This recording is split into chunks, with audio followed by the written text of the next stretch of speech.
Hello, എല്ലാവർക്കും നമസ്കാരം. എൻ്റെ പ്ലാന്റ്സ് ഇൻ ഹോം ചാനലിലേക്ക് സ്വാഗതം.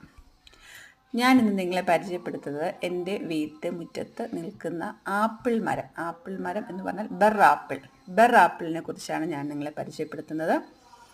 എന്നോട് പലരും ചോദിക്കാറുണ്ട്, ബെർ ആപ്പിൾ ഇത് കായ്ക്കുമോ, ഇതിന് മധുരമുണ്ടോ, എങ്ങനെയാണ് ടേസ്റ്റ്, ആപ്പിളിൻ്റെ ടേസ്റ്റ് ആണോ എന്നൊക്കെ ചോദിക്കാറുണ്ട്. അപ്പോൾ അതിന് മറുപടിയായിട്ട് ഞാൻ വന്നിരിക്കുന്നത്, ഇത് ബെർ ആപ്പിൾ എന്ന് പറയുന്ന ആപ്പിളാണോ എന്ന് ചോദിച്ചാൽ ആപ്പിളല്ല, ഇലന്തപ്പഴം എന്ന് പറയുന്ന ആപ്പിളിൻ്റെ ഏകദേശം ഒരു പച്ച ആപ്പിളിൻ്റെ, അതായത് നമ്മുടെ ഗ്രീൻ ആപ്പിളിൻ്റെ ഒരു ചെറിയ ടേസ്റ്റൊക്കെ ഉണ്ട്. മധുരം ഉണ്ട്, അത് വേറൊരു മധുരമാണ്, ആപ്പിളിൻ്റെ മധുരമല്ല. എങ്കിലും ഒരു ആപ്പിൾ ഫ്രൂട്ടിനോട് ഒക്കെ ഉപയോഗിക്കാൻ പറ്റുന്ന ഒരു ഫ്രൂട്ട് പ്ലാന്റ് ആണ്. ഇത് കായ്ക്കുമോ എന്നൊക്കെ ചോദിക്കുന്നുണ്ട്. കായ്ക്കും, നല്ലതായിട്ട് എപ്പോഴും കായ്ക്കും, പൂവും കായുമായിട്ട് എപ്പോഴും നമുക്ക് ലഭിക്കും. ഇത് നമ്മൾ പ്രൂൺ ചെയ്ത് വിടണം, അതായത് ഇടയ്ക്ക് മുറിച്ച് വിടണം. കായ്ച്ച് കഴിയുമ്പോൾ മുറിച്ച് വിടണം.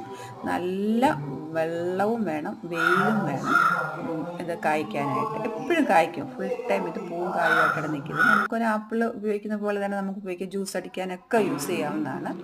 ഇത് പ്രൂൺ ചെയ്ത് വിട്ടില്ലെങ്കിൽ നല്ല ഹൈറ്റിൽ പോകും, വലിയ മരമാവും. ഇപ്പോൾ എൻ്റെ തന്നെ ടെറസിന് മുകളിലാണ് ഇത് എത്തിയിരിക്കുന്നത്. ടെറസിന് മുകളിൽ നിന്നാണ് ഞാനത് പറിക്കുന്നത്. കുറച്ച് റിസ്ക്കാണ്. ടെറസിന് മുകളിൽ നിന്നാണ് ഞാൻ പറിക്കുന്നത്. കാരണം താഴെയുള്ളതെല്ലാം പറിച്ച് കഴിഞ്ഞു, അതിൻ്റെ ഫലം കഴിഞ്ഞിട്ട് ഞാൻ മുകളിൽ നിൽക്കുന്നത് ഞാൻ പറിക്കുകയാണിത്. ടെറസിന് മുകളിലെത്തി 2 നില ഹൈറ്റിലെത്തിയിരിക്കുകയാണ്. അപ്പോൾ അത്ര ഹൈറ്റിൽ പോകും. അപ്പോൾ നമ്മൾ അതനുസരിച്ച് നമ്മൾ മുറിച്ച് വിടണം, അല്ല നല്ല ഒത്തിരി ഹൈറ്റിലോട്ട് പോകുന്നതാണ്. നല്ല എന്ത് ജ്യൂസിന് ഉപയോഗിക്കാം, നമുക്ക് എപ്പോഴും കഴിക്കാം. നിറച്ച് പൂവ് കായൊക്കെ ആയിട്ട് നിറച്ച് ഇങ്ങനെ നിൽക്കും. ഒരു ആപ്പിളിൻ്റെ അതേ തന്നെ ഏകദേശം ടേസ്റ്റിൽ, എന്നാൽ അത്ര അങ്ങ് ടേസ്റ്റാണോ, ആ ഒരു ടേസ്റ്റാണോ എന്ന് ചോദിച്ചാൽ ആപ്പിളിൻ്റെ ടേസ്റ്റ് അല്ല.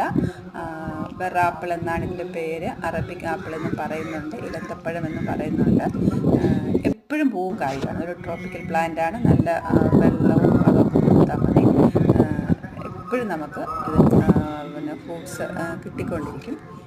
നമുക്ക് എന്തായാലും ആപ്പിൾ നമുക്ക് വീട്ടിൽ നട്ടാലൊന്നും കായ്ക്കില്ല, നമുക്കറിയാം. ഞാൻ ട്രൈ ചെയ്തിട്ടുള്ളതാണ്. നമ്മുടെ ക്ലൈമറ്റിന് പറ്റിയതല്ല, നമ്മുടെ ക്ലൈമറ്റിന് പറ്റിയ ഒരു ആപ്പിൾ മരമാണിത്. ആപ്പിൾ മരം എന്ന് തന്നെ പറയാം.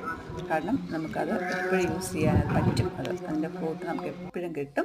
അതിന് ഒത്തിരി ഗുണങ്ങളുള്ള ഒരു ഫ്രൂട്ടാണ് എന്നാണ് പറയപ്പെടുന്നത്. അതിനെക്കുറിച്ചൊക്കെ നിങ്ങൾ ഗൂഗിൾ സെർച്ച് ചെയ്താൽ അറിയാം. അപ്പോൾ ഒരു മരം നിങ്ങൾക്ക് നല്ല നഴ്സറിയിൽ നിന്ന് തന്നെ വാങ്ങണം. ഇത് വാങ്ങുമ്പോൾ നല്ല, അതായത് ബഡിൻ്റെ മുകളിൽ നിന്ന് വരുന്ന ക്ലിപ്പ് മാത്രമേ വെക്കാവുള്ളൂ. ക്ലിപ്പ് ബാക്കിയെല്ലാം അടർത്തി കളയണം, എങ്കിൽ മാത്രമേ അത് കായ്ക്കുകയുള്ളൂ. ബഡ് അറിയാമല്ലോ, ഒരു പിന്നെ പ്ലാസ്റ്റിക് വെച്ച് പൊതിഞ്ഞിട്ട് കുറച്ച് തടിച്ചിരിക്കും. അതിന് മുകളിൽ വരുന്ന ക്ലിപ്പ് മാത്രമേ നമുക്ക് ബാക്കിയെല്ലാം എങ്കിൽ മാത്രമേ അത് കായ്ക്കുകയുള്ളൂ. അപ്പോൾ എല്ലാവർക്കും വീട്ടുമെടുത്തൊരു മരം വെക്കാൻ പറ്റുന്നതാണ്. ഓക്കെ, അപ്പോൾ വീണ്ടും കാണാം.